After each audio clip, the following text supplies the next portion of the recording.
Bwana asifiwe. Najua ni wakati mwingine wa jioni au wa usiku ambao tunakutana na wewe. Na ninashukuru Mungu sababu ninajua unategea neno la Mungu masikio. Na kwa sababu nalitegea masikio, hata nami niko na furaha kubwa kukutana na wewe usiku wa leo. Kwanza nataka niombe, ili tuombe pamoja, ili tuweze kupata baraka ambayo inatokana na Mwenyezi Mungu. Baba, katika jina la Yesu, nasema ni asante kwako.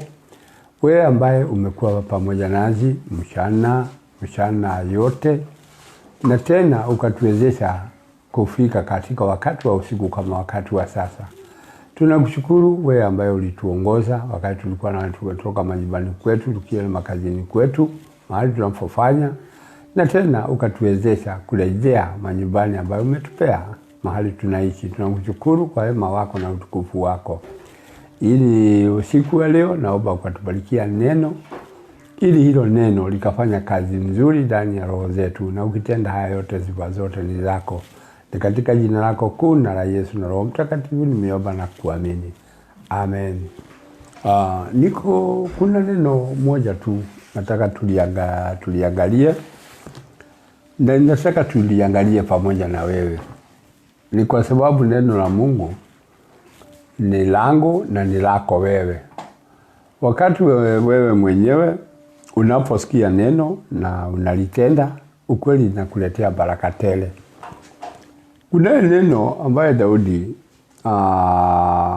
Daudi aliandika hii maandiko. Roho wa Mungu alisaidia Daudi kuandika hili neno, na kwa sababu liliandikwa, Daudi kwa sababu alikuwa anaishi katika haki za Mungu, ilifika wakati akataka kuuliza, ni nani huyu anaweza kuishi katika hekalu la Mungu? Hiyo ndio neno, that is Psalm chapter 15 from verses 1. Nataka tuliangalie kwa ufupi sana, ili mimi na wewe tukaweza kubarikiwa na hilo neno. Tusiwe tu mtu kwa sababu unaenda kanisa, pengine unahudhuria, pengine wewe unapatikana siku moja kwa wiki. Lakini hili neno si langu, lakini Daudi aliangalia akiongozwa na Roho wa Mungu. Akaandika mambo kama vile nitasoma. Lord, who shall dwell temporarily in your tabernacle? Who shall dwell permanently on your holy hill? He who walks and lives uprightly and blamelessly, who works righteously and justice, and speaks and thinks the truth in his heart. He who does not slander with his tongue, nor does evil to his friend, nor takes up a reproach against his neighbor, in whose eyes a vile person is despised, but he who honors those who fear the Lord, who reverence and worship him, who swears to his own heart and does not change. He who does not put out his money for interest at one of his own people, and who will not take a bribe against the innocent. He who does these things shall never be moved. Hiyo ni neno ambaye mimi kwangu ni changamoto, hata nafikiri wewe kwako vile vile ni changamoto. Kwa sababu ukiangalia mimi nikiwa mwanadamu, hili neno linaniguza vizuri, na wewe vile vile linakuguza. Kwa sababu Daudi aliuliza, nani anaweza kuwa mgeni wako katika hekalu lako? Nani anaweza kuwa mgeni wako? Nani anaweza kuishi pamoja na wewe katika hiyo hekalu lako? Ukiangalia hili katika kusoma, unajua mimi huwa ninatembea kanisani au ninahubiri huko, wewe nao ni mshiriki. Lakini mara nyingi au inawezekana iwe huko wewe ni kuonekana, unaonekana tu ukiwa mpita njia. Ukiangalia Eli, alikuwa wakati wa Samuel, Eli alikuwa anaishi katika nyumba ya Mungu. Na Samuel alikuwa huko tu.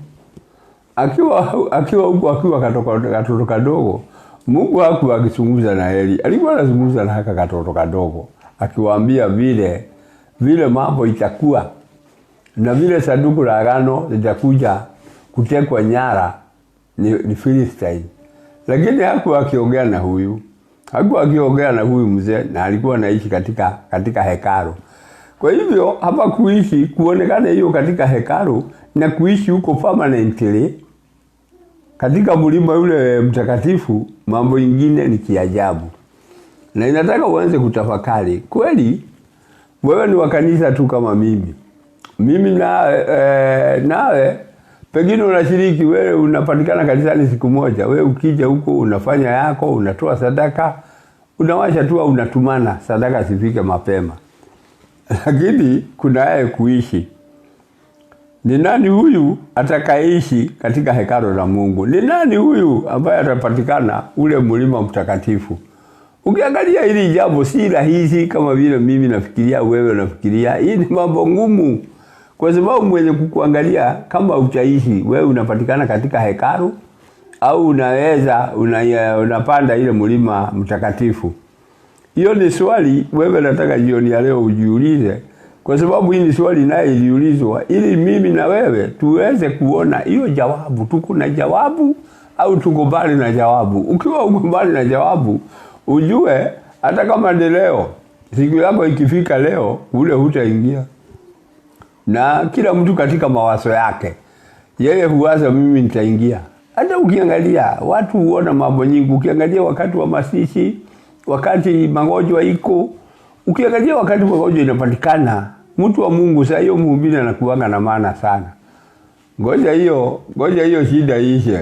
Watu wanarudi katika heka zao. Anarudi hawajui tena mtu atagojeka, ahitaji mhubiri, ahitaji Mungu. Hiyo mambo inawashindwa hivyo. Kwa hivyo wale ambaye wanapatikana katika hekalu, katika yule mlima mtakatifu, ujue ni wachache. Sijui wewe kama ni mmoja wa hao. Tu inasema yule anaweza kuwa hivyo ni yule mwenendo wake. Yule ambaye atapatikana katika hekalu, na yule ambaye atakuwa katika yule mlima ule mlima wa Sayuni au the holy hill. Ikapeanwa. Mambo haya ikapeanwa ili ujue, uangalie mwenendo wako. Ikiwa haitakutana na haya, ikiwa mwenendo wako haitakutana na hii neno, ukweli wa mambo ujue huko hata mimi sitakuwako. Biblia inaniambia he who walks and lives uprightly and blamelessly, who works righteousness and justice and speaks and thinks the truth in his heart. Huyo ndio mtu yule ambaye anapatikana katika hekalu la Mungu, katika ule mlima mtakatifu. Ukiangalia maisha ya huyu ni maisha ambaye ina mpangilio, si ati ni yule mara ako na haya na haya. Hapana, yeye mwenendo wake uko sawa, hauna tashwishi. Yeye anafanya haki kwa kila jambo. Yeye anafikiria tu mawazo mazuri kwa roho yake. Huyo ndio yule mtu ambaye atapatikana katika lile hekalu na mlima mtakatifu. Sasa fikiria hawa wengine ambaye wako kinyume cha hiyo maandiko. Sasa watapatikana hekalu gani? Mlima mtakatifu watapatikana wapi? Kwa hivyo ukiwa mwenendo wako ni mbaya, ikiwa huyu mtu wa Mungu ni mtu ambaye hana mashtaka, kuna mambo watu hawana mashtaka naye, yeye anafikiria baba mazu, hana hiyo takataka ingine. Alafu inasonga 3, who does not evil to his friend, nor takes up a reproach against his neighbor. Hebu angalia huyu mtu ambaye yule anahitajika mahali pale. Si ati ni mtu kujifanya. Unajua kujifanya ati unaenda hekalu, hiyo haitakusaidia. Lazima uwe kuna mabadiliko ndani ya maisha yako. Wakati ulikutana na neno, lilikushusha. Kuna jambo lilifanya ndani ya maisha yako, likakushusha. Ile mambo ulikuwa, mwenendo ule ulikuwa naye pale mbeleni, huo mwenendo ukabadilishwa, ukawa na mwenendo mwingine, ukawa mawazo ikabadilishwa, ikawa sasa na mambo ingine. Kwa sababu ni ule, unajua ukiangalia watu wengi, hata kama sasa, ukiangalia watu wengi, ni watu wa masengenyo, watu wa kutendea wale wengine mambo mabaya,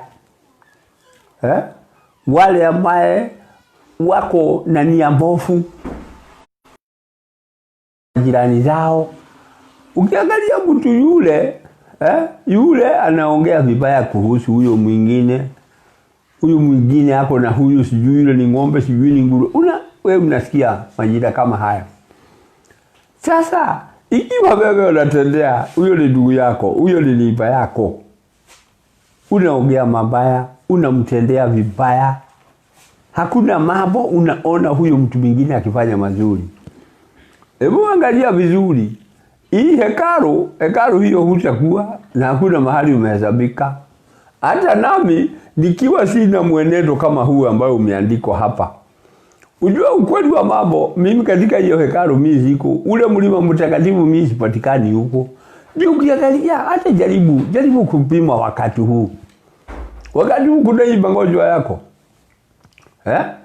Lakini wale wako na mwenendo kama hii tunasoma hapa. Hawajui hiyo kitu inaitwa COVID, sijui. Hajui corona. Kwa sababu mtu ambaye ako na hii mwenendo, huyu ndio anapatikana kule akiomba, kwa sababu yeye mwenyewe tayari amebadilika. Ako na mwenendo mzuri, hana shuki, hana fitina, hana vita na watu. Yeye anaenda na mwenendo mzuri, anaongea mambo mazuri, yale ambaye yako ndani ya hasegenyi neiba wake, haongei vibaya. Ukiangalia mtu huyu, yeye huko ukiongea COVID sijui na hiyo magonjwa mengine, yeye hajui.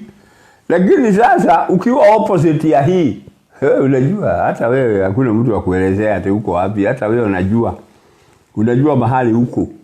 Lakini hawa ni wale ambao Mungu anataka, Mungu hawa ndio anataka. Ukiwa na hiyo mwenendo kama huu ambao umeandikwa mahali hapa, ukweli kule unapatikana, hata mbele ya Mwenyezi Mungu unapatikana.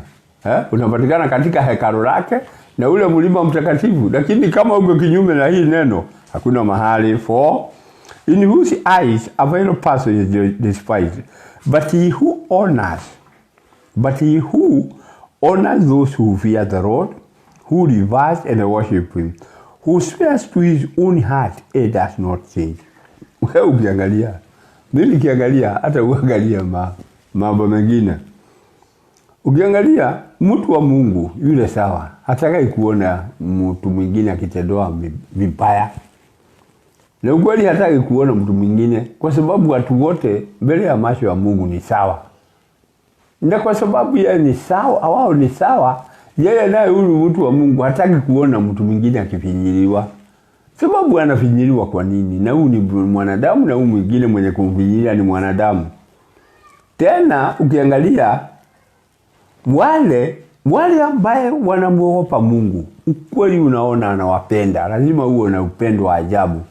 Kati ya wale unaona ambaye wanamwabudu Mungu, wale wanamuogopa Mungu, ukiangalia hawa watu unajiona, nawe unaona. Ati kweli ukisikia watu ni wa Mungu, unawapenda, unasikia uko na furaha tele kwa sababu ya hawa watu, sababu wanaogopa Mungu. Ukiangalia wakati huu, kuna watu wengi wameogopa Mungu. Na wale wameogopa Mungu, Mungu naye amewapusha na hii takataka za magonjwa. Magonjwa si sukari, magonjwa ni shida. Na ukiangalia huyu mtu ambaye ako na msimamo mzuri, akiapa jambo, ati hii mambo, hakuna wakati hata ikifanyika nini hawezi kubadilisha msimamo. Yeye anasimama, kiapa hii mimi sifanyi hii. Anakuwa na hiyo msimamo. Hebu angalia wale watumishi wengine wa Mungu. Wakati ilifika, ikafika wakati wao wajaribiwe. Ukiangalia wao wenyewe akina Shadraka na Meshaki, wao waliapa, hatutainamia hii sanamu.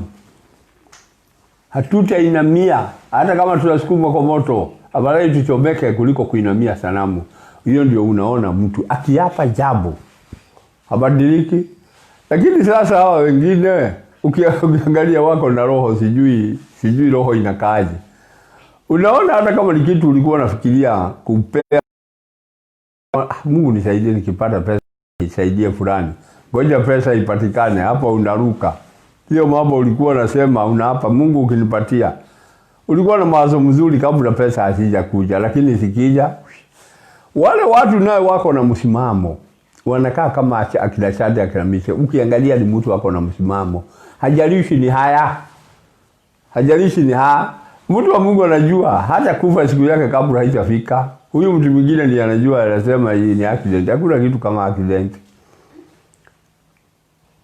Mtu wa Mungu anajua siku ya kifo mwenye kuja kumchukua anaitwa Mungu. Kwa hivyo hakuangi na mawazo mawili. Kifo ikifika imefika na hakuangi tena na shida hapo. Lakini ukiangalia hawa watu ambaye wanaishi na wale wanampenda Mungu, ukweli hakuna kitu, wanapenda wale ambaye wanamuogopa Mungu. Na tena huyu mtu akiapa jambo habadilishi. Kwa hivyo ni mambo mengi katika ulimwengu huu. Mtu akiwa na msimamo, kuna mambo mengi hutafanya kwa sababu lazima nawe uwe na msimamo. Siwe kama matatu ikifika mahali fulani inanyongea hapo. Kuwa kama basi mpaka ikufikisha mahali unaenda. Ya mwisho inasema hivi: he who does not put out his money for interest to one of his own people, and who will not take a bribe against the innocent, he who does this thing shall never be moved. Huyo ndio mtu anaitwa mtu wa Mungu, yule ambaye ataishi katika hekalu. Ukiangalia hawa watu, mtu ambaye yeye ni mkamilifu, ambaye ameshika neno vizuri, ukweli kama ni mahali ni kusaidia. Unajua kuna kusaidia usaidii mtu ndio kesho akulipe. Au mwambie ataleta faida. Watu wale wanajua neno, wanakaa kama hilo neno. Kwa hivyo kama ni pesa ulikuwa unahitaji, yeye kama ni pesa anakupea pesa, hataki interest. Kwa sababu yeye ni mtu. Kwa sababu saa hii wewe kweli umekaukiwa. Na kwa sababu umekaukiwa, unaenda kwa fulani unataka tu pesa ya unga, sijui nini. Ukiangalia huyu mtu akikupea hataki interest, wewe utarudisha tu zile pesa. Lakini hebu angalia watu wengi, hata wale ambao wanasema wako katika hiyo hekalu, wako ni wa kanisa. Ukiangalia anakuambia hii nikikopesha utalipa hii. Na wewe si bank. Ukiangalia wewe si bank. Wewe umekutana na ndugu yako akiwa amekosa kauga, pengine amekosa hiyo jambo lingine, umempatia 10,000 au 20. Wewe pale tunasimama ukimhesabia. Sijui unamhesabia kama chairo kusijui na hapana. Watu wa Mungu hapitagi hiyo njia. Hiyo njia ni ya bank. Banki ndio inajua kupita hiyo. Lakini mtu wa Mungu yule anataka kukaa katika hekalu la Mungu na kuwa katika ile mlima mtakatifu, hawafanyangi hivyo. Na yeye huyu mtu wa Mungu hawezi kuletewa ufumi. Tukuletewa watu ili awe na mashitaka kuhusu ndugu au dada. Angalia kwa Mungu, mtu akiwa na Roho Mtakatifu hakuagi. Ukiangalia Yesu hakuhukumu kwa kusikia au kwa kuangalia. Hakufanya hivyo. Ukisoma Isaia 11, Yesu from verse 1 to 3, Yesu hakuhukumu kwa sababu anasikia ati ufumi huyo ni mtu. Au kuhukumu kwa kuangalia. Yesu hakutaka kuletewa ile mambo ya kusikia. Hakutaka hearsay. Hakuwa na kuhukumu kwa sababu anakuona. Kwa sababu Yesu alikuwa na Roho. Wao naye ambaye hawana Roho Mtakatifu, ukiangalia kazi yao ni kuletewa tu. Ni kuletewa mambo fulani anakaa, sijui fulani anakaa. Kazi yao ni kuhukumu tu. Nani alikupea nafasi ya kuhukumu? Ukiangalia kama hujui, ukiangalia Romans 14:5 sijui mpaka 10 inasema usihukumu. Kwa sababu ile hukumu unatolea huyo na utatolewa hiyo. Kwa hivyo ukiwa mtu wa Mungu ni mtu huwa ananyenyekea, anamuogopa Mungu. Kwa hivyo hana shida na hataki kujua mambo ya hawa watu wengine. Kwa sababu ukiwa na Roho Mtakatifu utapatikanaje huku? Sasa tuwe kazi yako ni hiache. Hakuna kazi nyingine wewe utafanya. Ukiangalia mtu kumuona tu kwa macho umeshamhukumu huyo ni sijui ni mwizi, sijui atakaa. Mambo mengine si ya watu wa Mungu, lakini ukitaka kama unataka kukaa katika hekalu la Mungu, hiyo ndio jawabu. Uangalie hivyo na ufanye hivyo. Nikimalizia na Psalm 24, nataka kumalizia na Psalm 24 ndio hili jambo pengine ulipata vizuri. Ili ujue kama unataka kuonekana katika hekalu la Mungu. Mambo sio hivyo vile Mungu hufikiria. Mambo si rahisi, watu hufikiria mambo. Watu hufikiria mambo ni rahisi, lakini mimi sioni hiyo mambo watu husema ati ni rahisi. Mimi siyaoni. Ilikuwa ukiangalia naye vile mambo ilikuwa hivyo. 24:1 The earth is the Lord and the fullness of it, the world and they who dwell in it. For he has founded it upon the seas and established it upon the currents and the rivers. Who shall go up into the mountain of the Lord, or who shall stand on his holy place? He who has clean hands and a pure heart, who has not lifted himself up to a falsehood, or to what is false, nor also deceitfully. He shall receive blessing from the Lord and righteousness from God of his salvation. This is a generation description of those who seek him, who inquire of and for him, and of necessity require him, who seek your face, O God of Jacob, Sarah, Paus, and think of that. Ukiangalia hii neno linafanana na hilo ambaye tumesoma. Lakini ukiangalia verse 4, yule ambaye atapatikana ni yule mikono yake ni safi, roho yake iko safi, hajafika wakati akaapa kwa uongo. Kwa sababu yeye anajua ni nani mwenye ulimwengu huu. Watu wengine hata mtu akipelekwa yeye ni mwizi, anachukuanga Bible tu anaichukua juu. Ati na hapa kwamba ile ushahidi itapeana. Na wewe ndio uliiba tu. Lakini kwa sababu hujui huyu unaongea pele zake ni nani, unakuta mtu ananyonga tu, sitaki ajinyonge. Ukiangalia verse 5, he shall receive blessing from the Lord and righteousness from God of his salvation. Ukiangalia watu wengi, badala sasa nibarikiwe. Ninabarikiwa kwa sababu mimi siapi kwa uongo. Yule ambaye ako na mikono safi, roho yake ni safi, sija hapa kwa uongo. Na kwa sababu sija hapa, Mungu naye upande mwingine, kuna jambo ananiwekea. Ati he shall receive blessing from the Lord and righteousness from God of his salvation. Ndio inafanya Mungu mwenyewe akikuangalia, hujafanya hizi takataka, kuapa kwa uongo, kuongea mambo ambayo haina mbele, kuhukumu, kukasirikia watu. Ukiangalia wewe unapokea baraka kutoka kwa Mwenyezi Mungu. Na Mungu akasema, this is the generation description of those who seek him, who require of him, of the necessity and require him, who seek your face, O God of Jacob. Angalia, kuna wale Mungu ameweka ambaye wako hata saa hii. Angalia wakati wa Elisha alikuwa anafikiria, au Elijah alikuwa anafikiria ni yeye peke yake amebaki. Lakini angalia vizuri, Mungu alimwambia nina watu wengine ni Elisha. Kuna watu wengine 7,000 ambaye hawajapigia makoti mbali. Lakini yeye mwenyewe alikuwa anaona hata waleo kuna hiyo kizazi ambaye kinamuogopa Mungu, lakini haja na Mungu. Mtu ambaye hata pesa yako ukiangusha pesa yako, yeye hakanyangi kama hao wengine. Unajua huko kwingine ukiangusha ile mtu next anaikanyanga.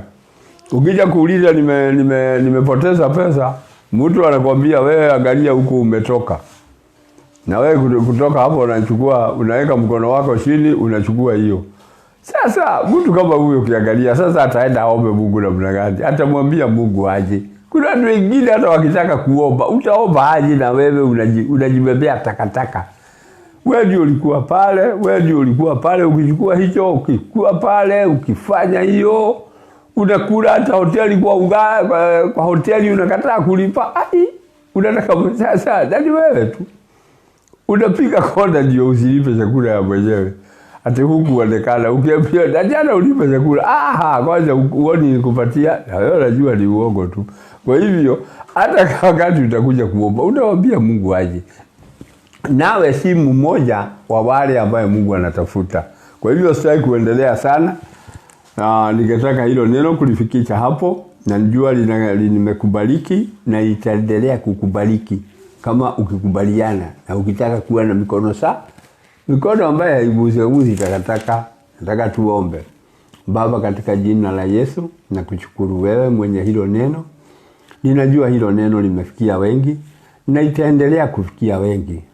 Ninaomba hilo neno likabadilisha maisha ya watu wako, kwa sababu hilo neno ndio linahitajika wakati huu, ili kila mtu mahali yako awe akikuogopa wewe, asiwe na akiongea mambo haya, mara anaongea mazuri, mara wakati huu mwingine anaongea takataka. Wale ambaye wanafanya hiyo, ukweli wa mambo hawezi kukutana na wewe, lakini wale wanafanya kama vile tumesoma, Baba, ninajua baraka zako umewaekea na utawabariki. Na kuomba kwa sababu ya usiku wa leo, ili ukaweza kutupea usingizi mzuri, ukatulinda na magonjwa ambayo inakuja usiku, ukatuepusha na hayo yote. Na tena usiku wote ukatuzingira na nguvu na uwezo wako, hata wakati wa kuamka ni wewe. Na katika jina lako kuu na la Yesu na Roho Mtakatifu nimeomba na kuamini. Amen.